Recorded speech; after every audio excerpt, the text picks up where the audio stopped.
ठीक है, first sem का रिजल्ट आया, मुझे 86% था, मैं यूनिवर्सिटी टॉपर था।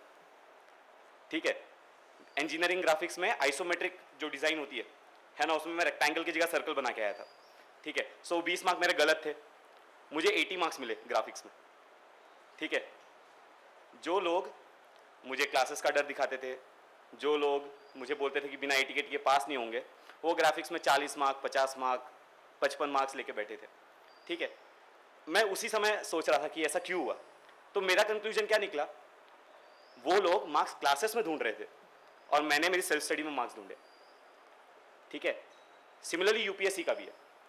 यूपीएससी में सक्सेस रेट बहुत कम है, 3 लाख लोग एग्जाम देंगे, 3 लाख लोग प्रीलिम्स देंगे, 16,000 लोग प्रीलिम्स क्लियर होंगे, 16,000 लोग मेंस देंगे, उसमें से 3,000 लोग मेंस क्लियर होंगे, वो लोग इंटरव्यू देंगे, उसमें से 1,000 लोग का फाइनल सिलेक्शन होगा।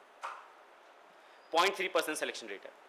ठीक है, इसके अंदर खाली 80 या 90 लोगों को, जनरल कैटेगरी वालों को आईएएस मिलेगा।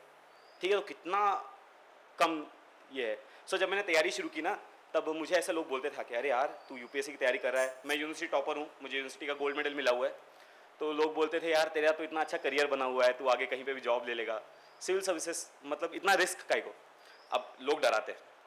ठीक है, लोग आके डराते हैं। तब वो आके यही बताते यार 3 लाख में से 80 सीट्स आएंगी, क्या करना है। तो मैं बोलता था यार 80 सीट्स आती है, मुझे तो एक ही चाहिए। ठीक है, तो प्रॉब्लम सब फेस करते हैं, डिफिकल्ट सिचुएशन सबके हाथ में आती है, आप उसको किस पर्सपेक्टिव से देखते हो ये बहुत ज़्यादा मैटर करता है। जब तैयारी शुरू करनी थी तब मुझे कुछ लोग गेट की तैयारी शुरू करे थे। गेट पता है बी के बाद दी जाती है। गेट के लिए ज़्यादा कोई मुझे आके टोकता नहीं था कि तेरा नहीं आएगा, सबको पता था मैं यूनिवर्सिटी टॉपर हूँ, सबको लगता था मैं गेट में टॉप करूँगा, वो तो हुआ नहीं है ना। मैंने गेट दिया तो मेरा रैंक 143 आया, लेकिन मैंने उसके आगे कुछ किया नहीं। जब यूपीएससी की तैयारी शुरू करने लगे तब लोग बोलते थे यार देख इसमें आईआईटी वाले बैठेंगे, इसमें आईआईएम वाले बैठेंगे, ऐसे लोग बैठेंगे जिन्होंने सिविल सर्विसेज करना है इसलिए बीए किया। ठीक है, तो उन्होंने पूरे 3-4 साल 5 साल तैयारी की है। मैं ये बताऊं, इससे पहले मुझे बताना चाहिए कि मैंने सिविल सर्विसेज की तैयारी क्यों करना शुरू किया। अब अगस्त 2011 में अन्ना हजारे का मूवमेंट शुरू हुआ और वो एक ऐसा पीरियड था, बहुत जुनून था लोगों में, है ना। तो इंजीनियरिंग कॉलेज में हम लोग क्या टुकार लोग होते हैं, पढ़ाई तो करते नहीं इंजीनियर्स। ठीक है, टाइम पास ही करते रहते हैं। तो सब दोस्त लोग टाइम पास करते करते यही डिस्कशन होता था यार अन्ना हजारे कर रहे सही कर रहे हैं क्या, है ना, ये से कुछ होगा क्या। ठीक है, अन्ना हजारे बार बार बोलते थे यार यंग लोग को आगे आना पड़ेगा, है। तो हमारी वही डिस्कशन चलती थी कि यार हम ही यंग लोग हैं, दूसरे तो है नहीं। ठीक है, तो हम लोग क्या करेंगे। तो कुछ डिसीजन हुआ कि प्रोजेक्ट बनाएंगे कुछ ऐसा जो अपनी कंट्री को हेल्प करेगा। यार प्रोजेक्ट तो बना नहीं। ठीक है, हमने बनाने की कोशिश बड़ी की लेकिन बना नहीं। तब हम में से कुछ लोगों का ऐसा डिस्कशन होने लगा यार कुछ तो करना है, कुछ तो करना है, एक काम करते हैं। पहले हुआ कि कॉर्पोरेट सेक्टर तो जाना नहीं है, बोला कि पब्लिक सेक्टर जाएंगे। ठीक है, मतलब ओएनजीसी वगैरह में, बीएचईएल वगैरह में कहीं जो जॉब करेंगे वो कंट्री के लिए काम होगा। तो गेट वगैरह उसके हिसाब से दी थी, आईआईटीज़ के हिसाब से नहीं दी थी। तो गेट में रैंक आ गया तो लोग मिलने आते हैं। ठीक है, लोग ने बोला यार तू तो बड़ा ब्राइट स्टूडेंट है, ठीक है, तू गेट क्यों दे रहा है, तू तो इंजीनियरिंग सर्विसेज का एग्जाम दे। ठीक है, इंजीनियरिंग सर्विसेज का एग्जाम दे, तेरा टेक्निकल अच्छा है, तेरा हो जाएगा। मैं बोला हाँ यार ठीक है, सिलेबस देखा, मैंने बोला यार ये ठीक है, सिलेबस अपने पल्ले पड़ेगा, इंजीनियरिंग सर्विसेज का एग्जाम देते। तैयारी शुरू की, मेरा बी खत्म हो गया था, मेरी ज्वाइनिंग डेलॉयट में प्लेसमेंट हुई थी, मेरी ज्वाइनिंग जनवरी में थी। तो पहले 3-4 महीने मैंने बोला यार इंजीनियरिंग सर्विस की तैयारी करेंगे। तैयारी शुरू की, 3-4 महीने लोगों से मिलते रहते था। तो लोग और मिलने आए, उन्होंने बोला यार तू तो बड़ा ब्राइट स्टूडेंट है ना, तो तू इंजीनियरिंग सर्विस की तैयारी क्यों कर रहा है, तू सिविल सर्विस की तैयारी कर। मैंने सिविल सर्विसेज से देखा, सोचा यार ये तो बड़ी पावरफुल पोजीशन है ना, सारे सर्विसेज को कंट्रोल करेगा, है ना, तो क्या टेंशन है, तब तो सिविल सर्विस की तैयारी करते हैं। अब ये जो पीरियड है, अब तक दिसंबर 2012 आ चुका था। ठीक है, दिसंबर 2012, और मेरे घर की कंडीशंस थोड़ी वीक है फाइनेंशियली, तो एक अच्छा खासा जॉब मिल चुका था। इसके बाद मैं मम्मी को बोल रहा था कि मम्मी मैं जॉब नहीं करूँगा और मैं 1 साल और बर्बाद करने वाला हूँ। मम्मी के लिए बर्बाद था। ठीक है, तो मैं 1 साल और बर्बाद करने वाला हूँ। अब मेरी मम्मी यहाँ पे गुस्सा हो चुकी थी, मम्मी ने बहुत देख लिया था, 6 साल बहुत ज़्यादा होते हैं। ठीक है, आपको आइडिया नहीं मेरी मम्मी ने क्या क्या किया है। तो मेरी मम्मी थोड़ी नाराज़ हो गई, तो शुरू के 10-15 दिन तो नाराज़ी रहती है। मम्मी अच्छे से बातचीत करती थी, लेकिन माँ बेटा का रिश्ता ऐसा होता है कि आप समझ जाते हो कि मम्मी आपसे नाराज़ है। लेकिन 7 जनवरी को मेरी ज्वाइनिंग थी और 7 जनवरी की डेट जा चुकी थी। ठीक है, और तो अब मम्मी भी कुछ नहीं कर सकती थी, तो अब मम्मी ने भी मेरे को फुल सपोर्ट किया। उसके बाद जनवरी 2013 हो चुका था, मेरे पास ज़्यादा टाइम नहीं था। मैंने बोला मई 2013 में एग्ज़ाम देना है। ठीक है, 4-5 महीने का समय था। अब यहाँ पे लोग डराने लगते हैं, ठीक है, कि यार तेरे पास टाइम भी कम है, सिलेक्शंस भी कम होते हैं, तू करेगा कैसे, है ना। मैंने हमेशा माना है कि जब तुम ऐसे सोचते हो ना कि ये IIT वाला है, ये IIM वाला है, तुम क्या करते हो, तुम उसको ग्रुप करके एक एक्स्ट्राऑर्डिनरी क्लास में डाल देते हो, यार ये तो एक्स्ट्राऑर्डिनरी लोग हैं, ठीक है, और हम इनसे कम है, सब स्टैंडर्ड लोग हैं, ठीक है। जिस दिन आप कुछ लोग का एक्स्ट्राऑर्डिनरी और खुद को सब स्टैंडर्ड बोलते हो, उस दिन आप कंपटीशन से बाहर हो जाते हो। कंपटीशन हमेशा इक्वल्स में होता है, ठीक है, कंपटीशन हमेशा इक्वल्स में होता है। तो मैंने जब ये ऐसा लोग बोलते थे ना कि वो 30 मार खान है, मैं बोलता था मैं भी 30 मार खान हूँ, देख लेंगे, ठीक है। सबसे पहला मेंटल बैरियर तोड़ना बहुत ज़रूरी है, ठीक है। आप अगर खुद को अंदर एग्जाम के अंदर एक कम समझ के जा रहे हो, है ना, कि यार मेरे से कैसे होगा, ठीक है, हम ट्राई करते हैं, वहाँ तक पहुँच जाएंगे शायद, लेकिन वो जो ऑल इंडिया रैंक 1 आया है, अब ऑल इंडिया रैंक को जनरल स्टडीज़ में मुझसे कम है, ठीक है। तो all India rank 1, all India rank 32 कोई डिफरेंस नहीं है, ठीक है। जो जिसको ऑल इंडिया रैंक 728 है ना, उसको GS में मुझसे ज़्यादा है, ठीक है। तो मार्क्स जो है कुछ नहीं बताते और रैंक भी कुछ नहीं बताता, ठीक है। तो अगर खुद को आप कम समझ के अंदर आ रहे हो ना, तो आप पहले ही हार जाए। तो मैंने बोला यार ठीक है, 4 महीने का टाइम है, कुछ तो कर नहीं सकते और खुद को कम समझना नहीं है, 4 महीने में करना है तो करना है, लेकिन पढ़ाई क्या करनी ये भी पता नहीं था, है ना। तो ऐसा हुआ कि मेरा एक दोस्त है भूषण कामड़े नाम का, वो सिविल सर्विस की तैयारी कर रहा था। जून 2012 में उसने इंजीनियरिंग खत्म करने के बाद सिविल सर्विस की तैयारी शुरू कर दी थी।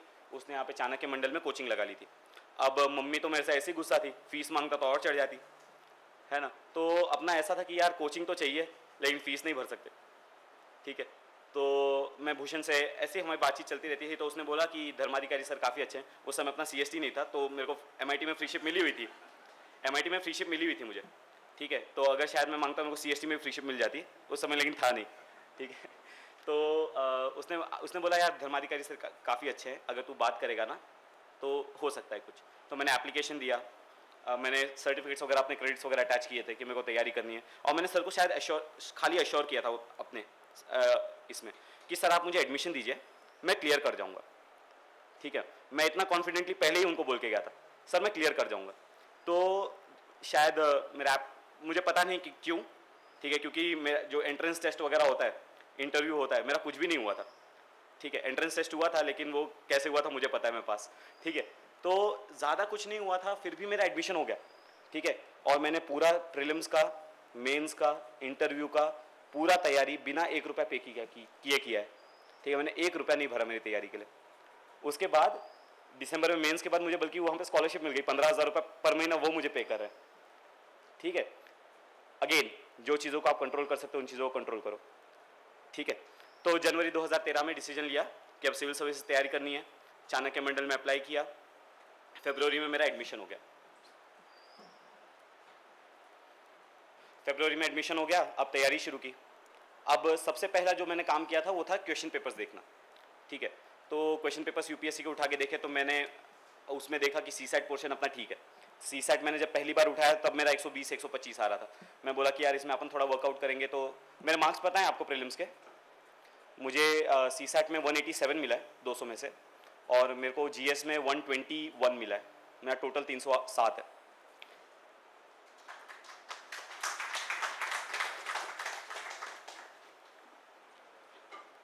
तो मैंने पहली बार जब CSAT उठाया मुझे तभी आ रहा था कि यार 120-25 जो है इसमें आ जाएंगे, और उस समय कट ऑफ जो है 210 220 के आसपास चलता था, है ना। तो मैंने बोला यार ठीक है 120 तो हो गया, 90 के लिए काम करना है। कट ऑफ बाद में ऊपर गया, ठीक है। सो पूरा सुन लो पहले, 90 के लिए काम करना है। तो GS का पेपर उठाया, उसमें देखा कि करंट अफेयर्स पे बहुत ज़्यादा क्वेश्चंस होते हैं।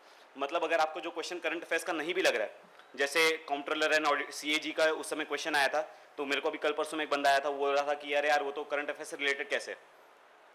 उस समय कोल घोटाला, 2G घोटाला, ये सब आया था, 2G स्कैम वगैरह, तो वो CAG ने बाहर लाया था, तो वो CAG भी डिस्कशन में था।